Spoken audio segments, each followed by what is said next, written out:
মাত্র ৩০ টাকার জন্য বন্ধুকে খুন। একটি জীবনের মূল্য কি মাত্র ৩০ টাকা? রাজধানীর মতিঝিলে মাত্র ৩০ টাকা নিয়ে দ্বন্দ্বের জেরে এক বন্ধুকে আরেক বন্ধু খুন করেছে বলে জানিয়েছেন ঢাকা মহানগর পুলিশের মুখপাত্র উপকমিশনার ডিসি মোহাম্মদ তালেবুর রহমান। এ ঘটনায় মঙ্গলবার ২০ মে মতিঝিল আইডিয়াল স্কুলের পাশে পীর জঙ্গি মাজার এলাকা থেকে আসামি রাকিবকে গ্রেফতার করেছে পুলিশ। তাকে গ্রেফতারের পর হত্যার কারণ বেরিয়ে এসেছে বলে জানায় পুলিশ। বিষয়টি নিশ্চিত করে ঢাকা মহানগর পুলিশের মুখপাত্র উপকমিশনার ডিসি মোহাম্মদ তালেবুর রহমান জানান, হত্যার শিকার মোমিন ও রাকিব বন্ধু। রাকিব পরিচ্ছন্নতা কর্মী ও মোমিন একটি দোকানের কর্মচারী। গত ১২ই মে সন্ধ্যায় রাকিব, মোমিন ও আরেক বন্ধু আলামিন মিলে এজিবি কলোনি ও আল হেলাল জোনের আম গাছ থেকে আম পেড়ে এজিবি কলোনির কাঁচা বাজারে ৩৯০ টাকায় বিক্রি করে। ৩ ভাগের ১ ভাগ ১৩০ টাকা আলামিনকে দিয়ে দিলে আলামিন চলে যায়। তবে অবশিষ্ট ২৬০ টাকার মধ্যে থেকে রাকিব ৮০ টাকা খরচ করে ফেলে।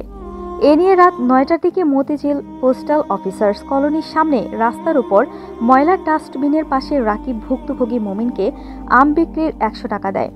১০০ টাকা পেয়ে মোমিন আরও ৩০ টাকা দাবি করলে রাকিব ও মোমিনের মধ্যে বাকবিতণ্ডা হয়। পরে দুজন বাড়ি চলে যায়। পরদিন ১৩ই মে সকাল ১০টার দিকে মতিঝিল পোস্টাল অফিসার্স কোয়ার্টারের সামনে ময়লার ডাস্টবিনের পাশে দুজনের দেখা হলে আবার তাদের মধ্যে ওই টাকা নিয়ে তর্কাতর্কি হয়। এক পর্যায়ে রাকিব মোমিনকে চড় থাপ্পড় দেয়।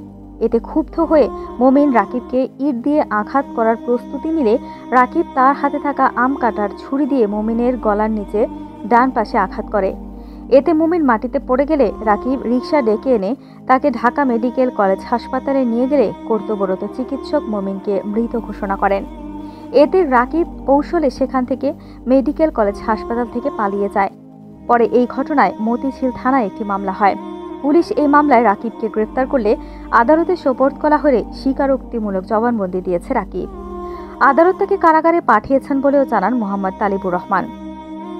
এই হৃদয় বিদারক ঘটনাটি আমাদের সমাজের গভীর নৈতিক অবক্ষয়ের এক জ্বলন্ত উদাহরণ।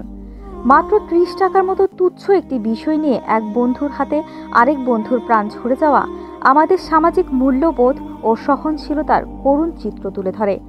আজকাল মানুষ সামান্য ক্ষোভ, রাগ বা বিরোধকে সহ্য করতে পারছে না, যার মূল কারণ ধর্মীয় নৈতিক শিক্ষার অভাব, পারিবারিক অবহেলা ও সুষ্ঠু সামাজিক পরিবেশের ঘাটতি।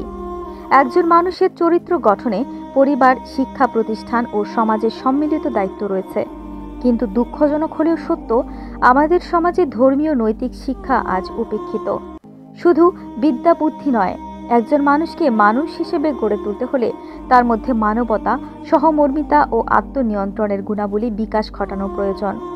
এই ঘটনা থেকে শিক্ষা নেওয়া জরুরি, যাতে আমরা ভবিষ্যতে এমন নির্মমতার পুনরাবৃত্তি না দেখি। আমাদের শিশু কিশোরদের মধ্যে ছোটবেলা থেকেই ধর্মীয় নৈতিকতা, সহনশীলতা ও সহমর্মিতার শিক্ষা দিতে হবে।